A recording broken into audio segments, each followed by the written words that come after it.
ಜೆನ್ಯನಾಗಿ ಆ ಪರ್ಸನ್ಗೆ ಆಗಿತ್ತು. ಏನಿಲ್ಲ ಅಣ್ಣ ಏನಿಲ್ಲ ಅಣ್ಣ ಅಂದರು. ಏನಾನ ಇದ್ರೆ ಹೇಳಿ ನಾನು ಫೋನ್ ಮಾಡು.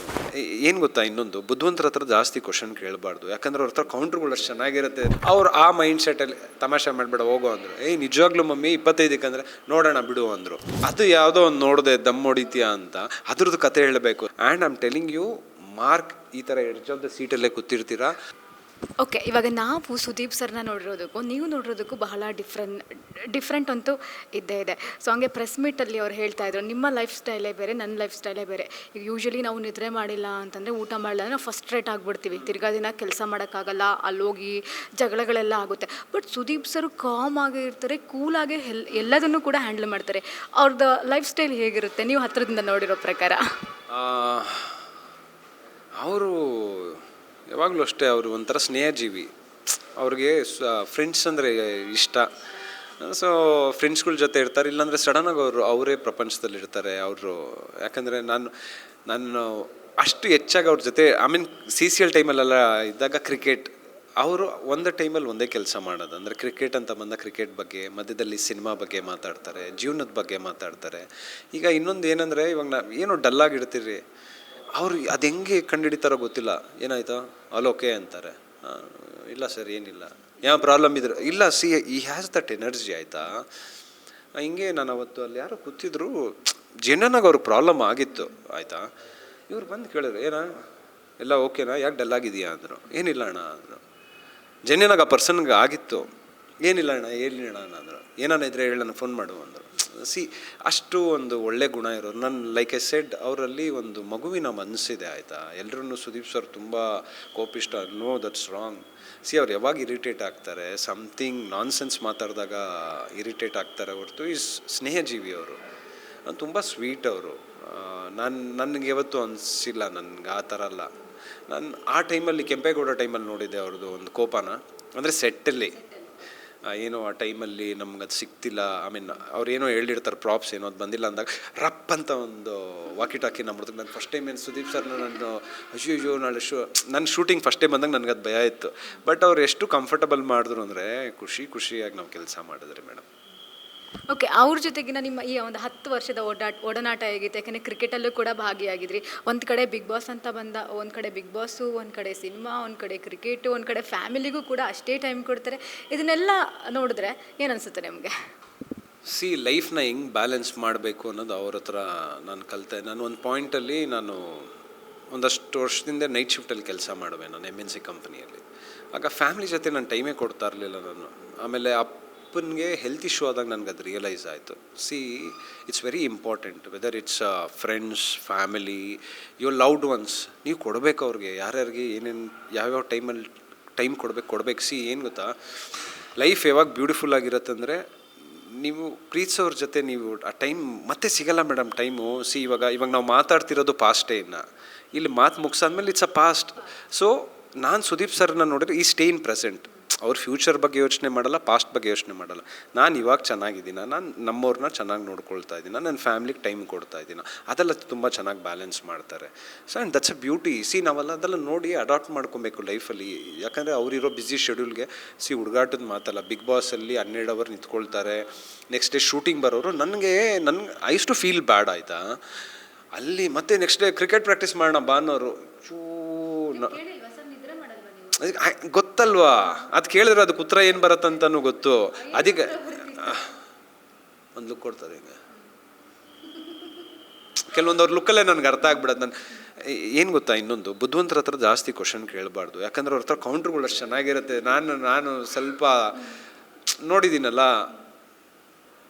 ಹಿಂಗೆ ನೋಡಿ ನಾನು ಹಾಣ ಅಂದ್ಬಿಟ್ಟು ನಾನು ಹಂಗೆ ಯಾಕಂದ್ರೆ ಗೊತ್ತು ಅವ್ರ ಕೌಂಟ್ರು. ಅದು ಹೆಂಗಂದ್ರೆ ಅವ್ರ ಹ್ಯೂಮರ್ ಹೆಂಗಿರತ್ತಂದ್ರೆ, ಏನೋ ಹೇಳಿದ್ರಲ್ಲ, ಏನು ಹೇಳಿದ್ರು, ನಿಮ್ಗೊಂದು ದಿವಸ ಬೇಕಾದ ಅರ್ಥ ಆಗೋಕ್ಕೆ.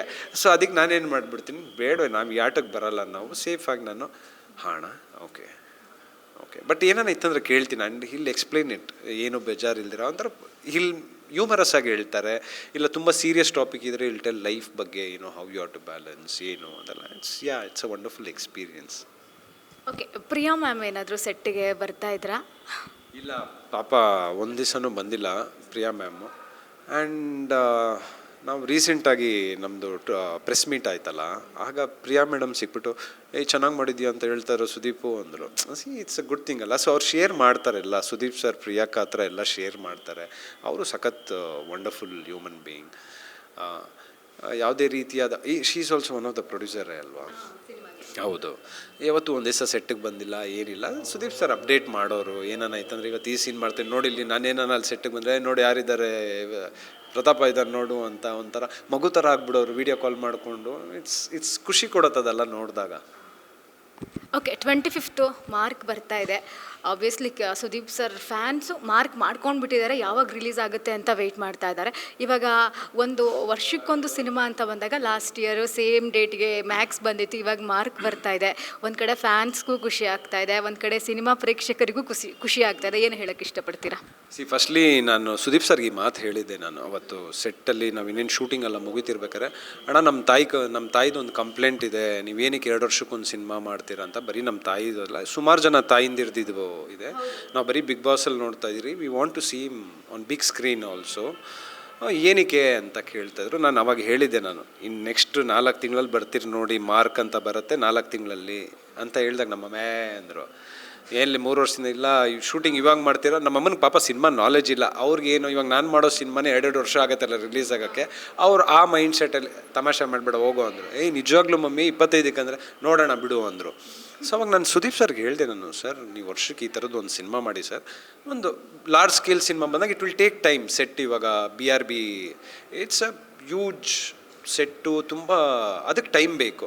ಸೊ ಆ ಟೈಮಲ್ಲಿ ಇವರು ಆವಾಗ ಹೇಳಿದ್ರು, ಇಲ್ಲ ನಾನು I am thinking of doing ಒಂದೊಂದು ಸಿನಿಮಾ 5 ತಿಂಗಳಿಗೊಂದು ಸಿನಿಮಾ. ಸೊ ಇವಾಗೊಂದು ವಾರ್ಮ್ ಅಪ್ ಆಗಿಬಿಟ್ಟಿದ್ದೀರಿ ಇವಾಗ. ಏನು ಗೊತ್ತಾ, ನಿಮ್ಗೆ ಅದು ಸ್ಟಾರ್ಟ್ ಮಾಡೋವ್ರಿಗೇ ಕಷ್ಟ. ಒನ್ಸ್ ಮಾಡಿ ಮುಗಿಸಾದ್ಮೇಲೆ ಇಷ್ಟೇನಾ ಅನಿಸತ್ತೆ. ಸೊ ಐ ಆಮ್ ಶೋರ್ ಇವರು ವರ್ಷಕ್ಕೆ 2 ಸಿನಿಮಾ ಮಾಡ್ತಾರೆ ಅನ್ನೋ ಒಂದು ಕಾನ್ಫಿಡೆನ್ಸ್ ಇದೆ. ಬಿಕಾಸ್ ಅವ್ರಿಗೆ ಇವಾಗ ಆ ಕಾನ್ಫಿಡೆನ್ಸ್ ಇದೆ, ಬಿಕಾಸ್ ಈ ಹ್ಯಾಸ್ ಎ ಟೀಮ್. ಈಗ ನಾನು ಒಂದು ಕಮಿಟ್ಮೆಂಟ್ ಕೊಟ್ಟಾಗ ನನಗೊಂದು ಟೀಮ್ ಇದ್ದಾರೆ, ನನಗೊಂದು ಸಪೋರ್ಟಿಂಗ್ ಟೀಮ್ ಇದೆ ಅಂತ ಒಂದು ನಿಮ್ಗೆ ಆ ಕಾನ್ಫಿಡೆನ್ಸ್ ಬಂದಾಗ it's very easy. Muscle memory ಅಂತಿರುತ್ತೆ. ಇವಾಗ ನಾವು ವರ್ಕೌಟ್ ಮಾಡಿದಾಗ, ನಾನು 5 ವರ್ಷ ಬಿಟ್ಟು ವರ್ಕೌಟ್ ಮಾಡ್ದೆ ಅಂದರೆ ಇಟ್ಸ್ ಈಸಿ. ಸೊ ಇವಾಗ 4.5 ತಿಂಗಳಲ್ಲಿ ಇಷ್ಟೊಂದು ದೊಡ್ಡ ಸಿನಿಮಾನ ನೀವು ರಿಲೀಸ್ವರೆಗೂ ಬಂದಿದ್ದೀರಿ ಅಂದರೆ you can do it anything. Okay, ಇವಾಗ ಮಾರ್ಕ್ ಬರೋ ದಿನವೇ 45 ಕೂಡ ಬರ್ತಾ ಇದೆ. ಒಂದು ಕಡೆ ಶಿವಣ್ಣ ಉಪೇಂದ್ರ ಅವರ, ರಾಜ್ ಬಿ ಶೆಟ್ಟಿ ಅವರ ಸಿನಿಮಾ, ಒಂದು ಕಡೆ ಸುದೀಪ್ ಸರ್ ಸಿನಿಮಾ. ಸೊ ಏನು ಹೇಳೋಕ್ಕೆ ಇಷ್ಟಪಡ್ತೀರಾ? 2 ಟೀಮ್ಗೂ ಅದೇ ಪ್ರೀತಿ ತೋರಿಸಿ. ಯಾಕಂದರೆ ಸಿನಿಮಾ ಅನ್ನೋದು ನಮ್ಮ ಸಿನಿಮಾ, ಅವ್ರ ಸಿನಿಮಾ ಅನ್ನೋ ಒಂದು ಡಿಸ್ಕ್ರಿಮಿನೇಷನ್ ಇರಬಾರ್ದು. ಇದು ನಮ್ಮ ಕನ್ನಡ ಸಿನಿಮಾ. ಈಗ ಆ ಸಿನಿಮಾ ಗೆದ್ರೂ ಖುಷಿನೇ, ನಮ್ಮ ಮಾರ್ಕ್ ಸಿನಿಮಾ ಗೆದ್ರೂ ಇಷ್ಟೇ. ಯಾಕಂದರೆ ಒಳ್ಳೆ ಸಿನಿಮಾ ಬರಬೇಕು ಮೇಡಮ್. ಒಳ್ಳೆ ಸಿನಿಮಾ ಬಂದಾಗ ಪ್ರೇಕ್ಷಕ ಪ್ರಭುಗಳು ಕುತ್ಕೊಂಡು ಸಿನಿಮಾ ನೋಡಿ ಅದನ್ನು ಗೆಲ್ಲಿಸ್ತಾರೆ. So and all the best to team 45, Shivanna, Upendra sir, Arjun Janya sir, ಆಮೇಲೆ ರಾಜ್ ಬಿ ಶೆಟ್ಟಿ ಅವ್ರಿಗೆ ಪ್ರತಿಯೊಬ್ಬರಿಗೂ ಆಲ್ ದಿ ಬೆಸ್ಟ್. ನಿಮಗೂ ಒಳ್ಳೆಯದಾಗಲಿ, ಒಟ್ಟಿಗೆ ಇಬ್ಬರು ಸಿನಿಮಾನು 100 ಡೇಸ್ ಓಡಲಿ ಅಂತ ನಾನು ದೇವ್ರನ್ನ ಕೇಳ್ಕೊಳ್ತೀನಿ. ಕೊನೆಯದಾಗಿ ಮಾರ್ಕ್ ಟ್ರೈಲರ್ ಬರ್ತಾ ಇದ್ದಂಗೆ ಫ್ಯಾನ್ಸ್ ಎಲ್ಲ ಶೇರ್ ಮಾಡ್ಕೋತಾರೆ, ಅಷ್ಟೊಂದು ವ್ಯೂಸ್ ಆಗುತ್ತೆ. ಸೊ ಒಂದಷ್ಟು ಟ್ರಾಲ್ ಕೂಡ ಆಗುತ್ತೆ, ಅದನ್ನೆಲ್ಲ ಗಮನಿಸಿದ್ರಾ ವ್ಯೂಸ್ಗೆ ಸಂಬಂಧಪಟ್ಟಂತೆ? ಯಾವುದು ಯು ಓಕೆ ಸರಾ ಲಾಸ್ಟಲ್ಲಿ ದಮ್ ಹೊಡಿತಾರಲ್ಲ, ಅದು ಯಾವುದೋ ಒಂದು ನೋಡಿದೆ, ದಮ್ ಹೊಡಿತೀಯಾ ಅಂತ, ಅದ್ರದ್ದು ಕತೆ ಹೇಳಬೇಕು. ಸೊ ಏನಾಯಿತು, ಅಲ್ಲಿ ಒಂದು ಟನಲ್ ಮೇಲೆ ಹಿಂಗೆ ನಡ್ಕೊಂಡು ಹೋಗಬೇಕು. ಅಲ್ಲಿ ನಡ್ಕೊಂಡು ಹೋಗ್ತಿರ್ಬೇಕು, ಅಲ್ಲಿ ರಾಡಿಂದು ಸ್ಟೆಪ್ಸ್ ಇತ್ತು. ಸುದೀಪ್ ಸ್ಟೆಪ್ಸು ಸ್ಟೇರ್ ಕೇಸ್ ಥರ. ಸುದೀಪ್ ಸರ್ ಹಿಂಗೆ ಎಕ್ಬೇಕಾದ್ರೆ ಇಲ್ಲಿ ಹೊಡ್ಕೊಂಡ್ರು, ಇಲ್ಲಿ ಮೂಳೆಗೆ ಸಖತ್ತಾಗಿ ಎಡ್ ಬಿತ್ತು. ನಾನು ಕೆಳಗೆ ನಿಂತಿರೋ ನನಗೆ ಆ ಸೌಂಡ್ ಕೇಳಿಸ್ತು. ಯೂಶ್ವಲಿ ಈ ಮೂಳೆಗೆ ಬಿದ್ದಾಗ, ಶಿನ್ಬೋನಿಗೆ ಬಿದ್ದಾಗ ಪ್ರಾಣ ಹೋದಂಗೆ ಆಗತ್ತೆ. ಪಾಪ ಅವ್ರು ಏಟ್ ಬಿತ್ತು, ಆ್ಯಕ್ಷನ್ ಹೇಳ್ಬಿಟ್ಟವ್ರೆ, ಹೋಗ್ಬಿಟ್ಟು ಹಂಗೆ ನಿಂತ್ಕೊಂಡ್ರು. ನಾನು ಸರ್ ಓಕೆ ಸರ್ ಅಂದೆ. ನಾನು ಅಂದರೆ ನನ್ನ ಕನ್ಸರ್ನಲ್ಲಿ ಅಲ್ಲಿ ಓಕೆ ಸರ್ ಅಂದೆ. ಅಲ್ಲಿ ಅದು ಸಿಗರೇಟ್ ಹೊಡಿಯೋದು ಕಮ್ಮಿ ಮಾಡಬೇಕಲೇ ಅಂತ ಆನ್ ದ ಸ್ಪಾಟ್ ಅವರು ಇಂಪ್ರೂವೈಸ್ ಮಾಡಿದ್ದು. ಆಮೇಲೆ ಅದು ಹೇಳ್ಬಿಟ್ಟು ನಾನು ಜೋರಾಗಿ ನಗಕ್ಕೆ ಶುರು ಮಾಡಿದೆ. ಏನು ಹೇಳ್ತಾರೆ ಅಂತ. ಏಟು ಬಿದ್ದಿದ್ದೆ ಕಾಲಿಗೆ, ನೋವು ತೋರಿಸ್ಕೊಳ್ತಿಲ್ಲ. ನಾನು ಕೇಳಿದೆ ಆಮೇಲೆ, ಅಣ್ಣ ನಾನು ಚಿನ್ನ ಆ್ಯಕ್ಷನ್ ಹೇಳ್ಬಿಟ್ರೆ ಎಲ್ಲರ ಮುಂದೆ ನಾನು ಹೆಂಗೋ ತೋರಿಸ್ಕೊಳ್ಳಿ ಅದನ್ನು. ಅಗೇನ್ ಅವ್ರ ಮೈಂಡಲ್ಲಿ ನೋಡಿ ಎಷ್ಟು ಸೂಕ್ಷ್ಮ ಪ್ರಜ್ಞೆ ಇದೆ ಅದು. ಇವಾಗ ನನಗೆ ಏಟು ಬಿದ್ದೆ ಅಂದರೆ ಒಂದಷ್ಟು ಜನ ಬರ್ತಾರಲ್ಲಿ, ಏನು ಟೈಮ್ ವೇಸ್ಟು, ಅರ್ಧ ಗಂಟೆ ಟೈಮ್ ಅದನ್ನು ಇದು ಮಾಡಿ ಪಾಪ ಕುತ್ಕೊಂಡು ಹಿಂಗೆ ಐಸ್ ಹಿಡ್ಕೊಂಡು ಹಿಂಗೆ ಇದ್ದರು. ಸೊ ಅಗೇನ್ ಅದೆಲ್ಲ ಕಲಿಯೋದು ತುಂಬ ಇದೆ ಮೇಡಮ್. ಇಟ್ಸ್ ಅವ್ರಿಷ್ಟು ದೊಡ್ಡ ಮಟ್ಟಿಗೆ ಬೆಳೆದಿರೋದೇ ಅವರ ಒಂದು ಆ ಡೆಡಿಕೇಶನ್ನು, ಆ ಒಂದು ಹಠ. ಅದೆಲ್ಲ ನಾವು ಕಲಿಬೇಕು ಯಂಗ್ಸ್ಟರ್ಸ್ ಆಗಿ. ನಾವು we should adapt that. Okay, ಲಾಸ್ಟಾಗಿ ಡಿಸೆಂಬರ್ ಅಂತಂದರೆ ಈಗ ಸಿನಿಮಾ ಪ್ರೇಕ್ಷಕರಿಗೆ ಒಂದು ಭರ್ಜರಿ ಓಪನಿಂಗ್ ಆಗೋಗ್ಬಿಟ್ಟಿದೆ ಡೆವಿಲ್ಲಿಂದ. ಸೊ ನೆಕ್ಸ್ಟ್ 45 ಬರ್ತಾ ಇದೆ, ನಿಮ್ಮ ಸಿನಿಮಾ ಬರ್ತಾ ಇದೆ, ಆಮೇಲೆ ಜಾನ್ವರಿಗೆ ಒಳ್ಳೊಳ್ಳೆ ಕಂಟೆಂಟ್ ಇರುವಂತಹ ಸಿನಿಮಾಗಳು ಬರ್ತಾ ಇದೆ. ಸೊ ನೋಡಿದ್ರಾ ಡೆವಿಲ್, ಹೇಗೆ ಅನ್ನಿಸ್ತು? ನಾನು ಇನ್ನೂ ಸಿನಿಮಾ ನೋಡೋಕ್ಕಲ್ಲ, ಯಾಕೆಂದರೆ ಶೂಟಿಂಗ್ ಇತ್ತು. ಸೊ ನಾನು ಇವತ್ತೇ ಫ್ರೀ ಆದೆ, ನಾನು ಇವತ್ತೇ ಹೋಗಿ ನೋಡಬೇಕು. ನಾವು ಎಲ್ಲರೂ ಫ್ಯಾನೇ ಮೇಡಮ್. ನನಗೂ ಒಂದಷ್ಟು ಒಳ್ಳೆ ಟೈಮ್ ಸ್ಪೆಂಡ್ ಮಾಡಿದ್ದೀನಿ ದರ್ಶನ್ ಸರ್ ಜೊತೆ. ಸೊ ಆಬ್ವಿಯಸ್ಲಿ ನಾನು ಅವ್ರ ಸಿನಿಮಾನ ಹೋಗಿ ನೋಡ್ತೀನಿ. ಇನ್ನೂ ನೋಡಿಲ್ಲ ನಾನು, ಇವತ್ತು ಸಂಜೆಗೆ ಬುಕ್ ಮಾಡಿದ್ದೀನಿ, ನಾನು ಇವತ್ತು ಹೋಗಿ ನೋಡ್ತೀನಿ. ಆ್ಯಂಡ್ ಲೈಕ್ ಯು ಸೆಡ್ 45 ನಾನು ಆಲ್ರೆಡಿ ವಿಶ್ ಮಾಡಿಬಿಟ್ಟೆ ನಾನು ಎಂಟೈರ್ ಟೀಮ್ಗೆ. And merry Christmas. Yes, so ಇದೇ 25 ಡಿಸೆಂಬರ್ 25ಕ್ಕೆ ನಮ್ಮ ಸಿನಿಮಾ ಮಾರ್ಕ್ ಬರ್ತಿದೆ. ಸೊ ಎಲ್ಲ ಪ್ರೇಕ್ಷಕ ಪ್ರಭುಗಳು ಸಿನಿಮಾನ ನೋಡಿ, ಎಲ್ಲ ಕನ್ನಡ ಸಿನಿಮಾನ ನೋಡಿ ದೊಡ್ಡ ಮಟ್ಟದಲ್ಲಿ ಗಳಿಸಿ, ಇಲ್ಲಿ ಆ ಸಿನಿಮಾ ಈ ಸಿನಿಮಾ ಅನ್ನೋ ಒಂದು ಸ್ಟಾರ್ ವಾರೆಲ್ಲ ಬೇಡ, ಎಲ್ಲ ಸಿನಿಮಾನೂ ಈಕ್ವಲಾಗಿ ನೋಡೋಣ. ಒಳ್ಳೆ ಸಿನಿಮಾ ಬಂದಾಗ ಪ್ರೋತ್ಸಾಹಿಸೋಣ, ಎಲ್ಲ ನಾವೆಲ್ಲ ಜೊತೇಲಿದ್ದು ನಮ್ಮ ಕನ್ನಡ ಸಿನಿಮಾನ ದೊಡ್ಡ ಮಟ್ಟಕ್ಕೆ ಬೆಳೆಸೋಣ. ಸೊ ಆ್ಯಂಡ್ ದಯವಿಟ್ಟು ಈ ಥರ ಸಿನಿಮಾನ ನೀವು ದಯವಿಟ್ಟು ಥಿಯೇಟ್ರಲ್ಲೇ ನೋಡಿ. Piracy, say no to piracy. ಏನಂದರೆ ಸುಮಾರು ಜನದ ಶ್ರಮ, ಯಾಕಂದರೆ ಒಬ್ಬರು ಪ್ರೊಡ್ಯೂಸರು ಒಂದು ಸಿನಿಮಾಗೆ ಅಷ್ಟು ಇನ್ವೆಸ್ಟ್ ಮಾಡಿರ್ತಾರೆ. ನಾವೊಂದು ಪೈರಸಿ ನೋಡಿಬಿಟ್ಟು ಒಂದು ಸ್ಪಾಯ್ಲ್ ಮಾಡಬಾರ್ದು ಆ ಸಿನಿಮಾನ. ಆಮೇಲೆ ದಯವಿಟ್ಟು ಎಲ್ಲರೂ ಥಿಯೇಟ್ರಲ್ಲಿ ನೋಡಿ. And I am telling you, mark ಈ ಥರ ಎಡ್ಜ್ ಆಫ್ ದ ಸೀಟಲ್ಲೇ ಕೂತಿರ್ತೀರಾ. ಆ್ಯಂಡ್ ಮಾರ್ಕ್ ಮೈ ವರ್ಡ್, ಈ ಸಿನಿಮಾ ಬಂದು ನೀವು ತುಂಬಾ ಎಂಜಾಯ್ ಮಾಡ್ತೀರಾ. ಇದು ಒಂದು ಈ ವರ್ಷದ ಬ್ಲಾಸ್ಟ್ ಅಂದರೆ ತಪ್ಪಾಗೋದಿಲ್ಲ. ಸೊ ಮಾರ್ಕ್ ಮೈ ವರ್ಡ್, ಇದೇ ಡಿಸೆಂಬರ್ 25ಕ್ಕೆ ನಮ್ಮ ತಂಡ ಮಾರ್ಕ್ ನಾವೆಲ್ಲ ಸಿನಿಮಾಗೆ ಬರ್ತಾಯಿದ್ದೀರಿ. ಬನ್ನಿ ನೋಡಿ, ಎಲ್ಲ ಒಟ್ಟಿಗೆ ಸಿನಿಮಾನ ನೋಡೋಣ. Thank you. ಇನ್ನೊಂದು ಕೊನೆಯ ಪ್ರಶ್ನೆ ಇದೆ. ಒಂದು ಟ್ರೈಲರ್ ಬರ್ತಾ ಇದ್ದಂಗೆ ಮಧ್ಯಾಹ್ನದ ಅಷ್ಟೊತ್ತಿಗೆ ಸಿಕ್ಕಾಪಟ್ಟೆ ವ್ಯೂಸ್ ಆಗೋಗ್ಬಿಡುತ್ತೆ. ಅದು ಒಂದು ಟ್ರೋಲ್ ಆಗುತ್ತೆ, ಇದು ಇಷ್ಟೊಂದು ವ್ಯೂಸ್, ಇದು ರಿಯಲ್ ಆಗಿರುವಂತಹ ವ್ಯೂಸ್ ಅಲ್ಲ ಅಂತ. ಅದೆಲ್ಲ ನಿಮ್ಮ ಗಮನಕ್ಕೆ ಬಂತಾ? ಆ್ಯಕ್ಚುಲಿ ನಾನು ಅವತ್ತು ಏನಾಯಿತು ಅಂದರೆ ಮೇಡಮ್, ಅವತ್ತು ಪ್ರೆಸ್ ಮೀಟ್ ಇತ್ತಲ್ಲ, ನನ್ನ ಪ್ರೆಸ್ ಮೀಟ್ ಒಂದು ಎಕ್ಸೈಟ್ಮೆಂಟಲ್ಲಿ ಬೆಳಗ್ಗೆ 6 ಗಂಟೆವರೆಗೂ ನಾನು ನಿದ್ರೆನೇ ಮಾಡಿರಲಿಲ್ಲ. ನಾನು ಹೆಂಗಿರತ್ತೆ, ಏನು ಎಕ್ಸೈಟ್ಮೆಂಟ್ ಅಲ್ವಾ, ಲೈಕ್ ನಾಳೆ ಟ್ರೈಲರ್ ರಿಲೀಸ್ ಆಗ್ತಿರುತ್ತೆ, ಹೆಂಗಿರುತ್ತೆ. ಯಾಕಂದರೆ ಟ್ರೈಲರ್ ಸ್ಟಾರ್ಟಿಂಗಲ್ಲಿ ಎಂಡಲ್ಲಿ ನನ್ನ ವಾಯ್ಸನ್ನೇ ಬರೋದು. ಸೊ ನಾನು I was like more excited, ಹೆಂಗಿರುತ್ತೆ ಏನು ಅಂತ. ಸೊ 12 ಗಂಟೆಗೆ ಪ್ರೆಸ್ ಮೀಟ್ ಇದ್ದಿದ್ದು.